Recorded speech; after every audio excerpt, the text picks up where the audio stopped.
Welcome back, ladies and gentlemen, to Pro Wrestling Throwdown. This is the August 15th, 2020 edition. I'm Caleb Black. This is Luke, the Big Dog Williams, our in-studio producer, the Mighty Max Fury, and as a thank you to all of the Cult of Cornette members that we reached out to that subscribe to the podcast that are helping us reach our goal of 100 subscribers, our first goal, that is. That's the first one. We wanted to do a special Jim Cornette topical conversation piece for you guys to show you how much we appreciate the Exalted One of the Cult. I myself am a huge Jim Cornette fan, always have been, unapologetically so. Luke, what are some of your favorite moments involving the Exalted One of the Cult? Oh, God. There's so many. I was always a fan of his work with the Midnight Express. Of course, goes without saying. Both the original incarnation and... the bump from the Skywalker's match will live in infamy. Yeah. Also, me as a big man in professional wrestling, I always looked up to Yokozuna, and he was the American spokesperson for Yokozuna, and he just put that little extra in there. Also, I mean, his commentary work, is second to none. Yeah. See, and you're about 7 years older than me. Yeah. So when I was growing up, I really experienced Cornette early on as a commentator more than I got to see him as a manager until he stepped into some of his more prominent roles when I was a teenager for like TNA. And of course then I started having access to the internet, YouTube, and videos, and I was able to educate myself later on. He was everything that Bobby Heenan was. Yeah. Which, I mean, ask Corny himself, he'll tell you Bobby Heenan's the greatest that ever did it. Yeah. He was the polar opposite of everything Bobby Heenan did well. Jim excelled in everything he wasn't. Yeah. Bobby Heenan wasn't really ever vocal. Yeah. Vocal. Yeah. He was more, what's the word I'm looking for? Cerebral. Yeah.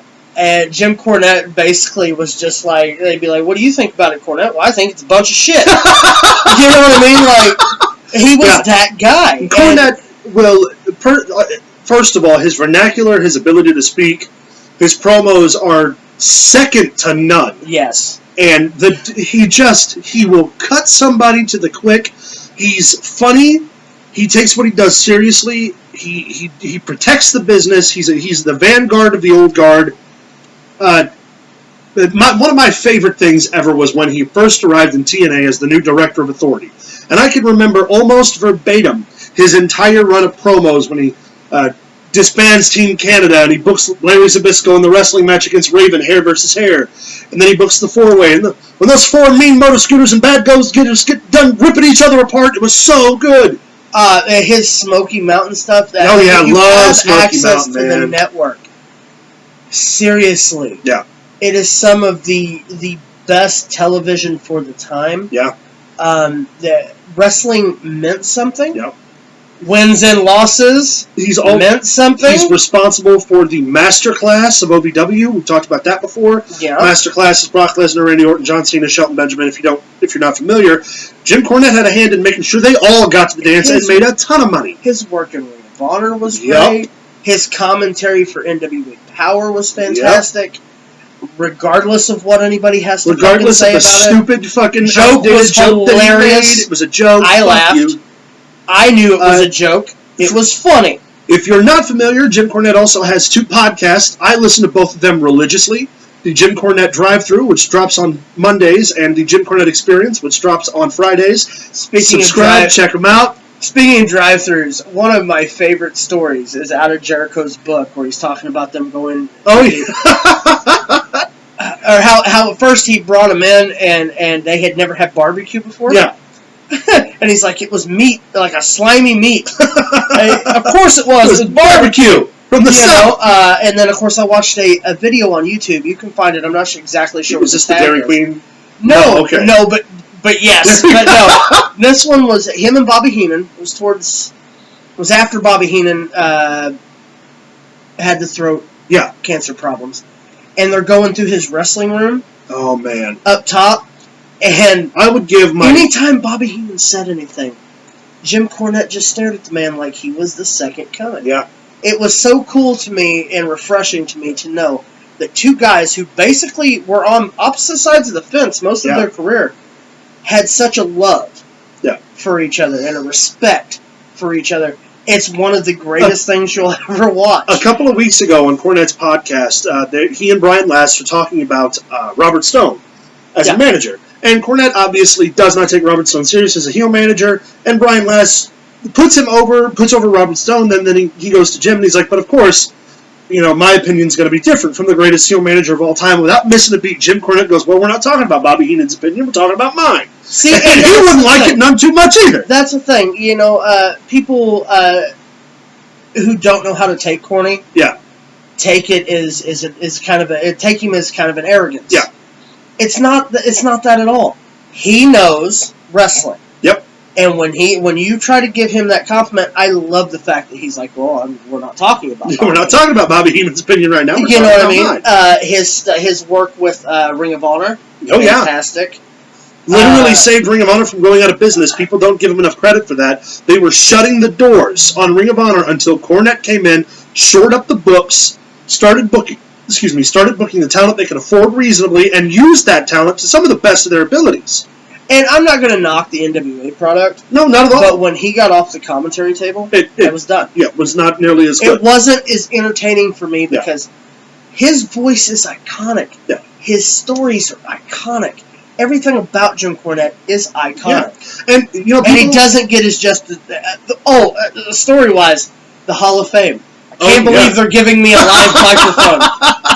But I'm going to behave myself. Hey, have you ever seen his roast? Oh my God, The best joke on that show was when Al Snow was there, and he's like, and Al Snow is on the dais for all the shows and all the talent that I've always booked and all the money that I've always drawn. Al Snow, you were always on the card. Or you were always one of the guys on the card. Him and his pushing of that's good shit. Him and his pushing of Chris Candido and Dirty White Boy. Yeah. Junkyard Dog. Brian Lee. Yeah. Foley. Foley, he's the one who brought the Gangstas, New Jack, and Mustafa to dance. Yeah, he did. And that's the thing. Like people, when I talk about how influential he has been with talent, he brought Jericho to the dance. He brought Storm to the dance. He brought Cena to the dance. He brought Batista to the dance. He brought fucking the Spirit Squad to the dance out of OVW. And that's just like the most modern talent he's had a chance to work with. The elevated talent in TNA whenever they had the opportunity, when he wasn't getting railroaded by Dixie Carter and Spike TV and Vince Russo, shit stain. Fuck you. Can't wait till he pisses on his grave. I hope he makes it. I'll drive. I volunteer right now. I give my oath to the cult that I will drive Jim Cornette to Vince Russo's grave. I'll pay for the food. We'll buy the Wendy's. Whatever it takes. All the Wendy's and Sprite, all Wendy's you can eat, and all the Sprite Zeros you can drink. Hey.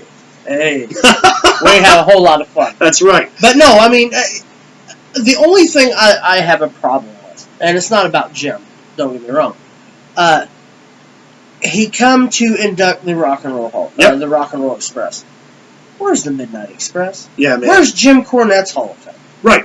Talk about somebody. The dude is fantastic. He's done every single job in the business. Yes. Is one of the most quantified and respected wrestling historians, and even takes the time to put over other wrestling historians who have more knowledge than he does. What about the story of TNA where he had to run to the production truck, do the production, and like, Jim, we need you in the ring. So he's flying through the backstage area, throwing his coat on, sweating his ass off, gets out, cuts the promo, only to have to run back to the production truck. It's fantastic. Yeah, the dude works his ass off for the business, and still works his ass off for the business, providing content. He interacts directly with most of his fans. He does all of the processing on his online store himself. If it's an autograph, it's a real autograph. It's not a stamp. It's Jim Cornette taking the time out of his day to sign stuff. He protects the business. Yes, he is critical of today's product, but look at our show and look at these notes. You need to be. Who isn't? You have to be critical, especially when you grew up in the Smoky Mountain era and the Territory era when wrestling was presented like a real sport, and Jim was on the ground floor for all of that. Yeah. Well, I mean, like I said, innovator comes to mind. Also does one of the best Dusty Rhodes impressions. Yes. If you haven't had a chance to listen to the podcast, yes, baby. Mama's going to be pouring the lemonade on the veranda. I mean, and the gimmick, I mean, when you're saddled up with the rich white kid. Oh, yeah. Gimmick, which, nowadays you couldn't pull that off. No. Well, nowadays none of the wrestlers have any real money. Well, I mean, just nowadays, just in society, you couldn't pull a gimmick off. But they gave him the gimmick and he ran with it. And he knocked it out of the park. Played the mama's boy and ran with it, and it was fantastic. He does a great... They again, referencing his podcast, they asked him, one of the fans submitted the question. Obviously, through all of his promos, he always built up, well, Mama Cornette tells me to do this and do that. And they asked him if promoters had ever approached him about doing a Mama Cornette character. And he was like, no! He was like, first of all, most people in the Tennessee territory knew my mother. Because she would come and she would help out at the show, so that would kill my heat somewhere else. And, by the time, it just wouldn't have worked. You couldn't have done it and it not be his mother. Yeah, right? Oh no, man, and it just that he's one of those guys that could literally get heat and never open his mouth. Yeah, oh yeah. He opened his mouth. Most hated man quite a bit. But what I'm saying is he didn't actually have to. And that's the thing that's missing from professional wrestling today. Heat. Managers. Real managers. Yeah. People who are more than tits and ass. Yeah. That go out there and can further their team's storyline. And not to mention the teams. The fact that he hasn't... The Midnight Express, man. The fact that he hasn't had one opportunity yet to manage FTR one time is fucking gross, because that's the perfect combination. The only way that could get better is if he were managing FTR and, like, Paul Heyman was managing the Young Bucks. Or the North. Oh, my God. Paul Heyman and the North against fucking FTR and Jim Cornette. Take all of the money that I have. Please. Some of his. And some of Max Fury's. I got about 50 cents you can have. We are the three of us, all Cornette guys. This was a special thank you to share our appreciation, because you guys stepped up for us whenever we asked for the help to hit one of our goals. And that's the thing, too, about the Cult of Cornette, is that they love wrestling, and they love wrestling stuff and wrestling people. And without hesitation, the Cult members were like, fuck yeah, we'll subscribe to your show. And guys... And gals. Email us. Comment. Find us on Facebook. Tell people who you are. Yeah. We want to know. Don't forget. Hell, it's going to be all of you guys who are in the raffle. You got questions for us? Want to hear some matches for our opinions? We like to do old school reviews. We're talking about adding some watch-alongs. Hey, we'll add a corny corner. Fuck it. I will literally... Why not? I will do an entire segment every single week recapping his podcast. Don't fucking think I won't. I will put Jim Cornette over at every opportunity I get. But like I already look like him. Leave your names. We'll shout you out. Fuck yeah. We appreciate it so much. You really have no idea. The work that we do. It doesn't look like much, but the work that we do, we really work hard. We do. To give somebody some entertainment. Yep. Please leave your names, your emails, whatever you want to. Phone numbers. He'll text you. Pictures. It'll quench you. It's the quenchiest. Thank you. Shirtless pictures. So much. Now we're just going to get flooded with a bunch of dudes sitting in their house. Look at this. Yeah, it'd be great. Guys, thank you so much for subscribing. Keep on with the love for Jim Cornette. I'm going to do our pitch, and then I'm going to close it out in a tribute to Cornette here in a second. But find us on Facebook at facebook.com/ProWrestlingThrowdown. Like us, or send us an email at ProWrestlingThrowdown@gmail.com. Make sure to like, subscribe, and just because it's all about Cornette, thank you, fuck you, bye-bye, everybody.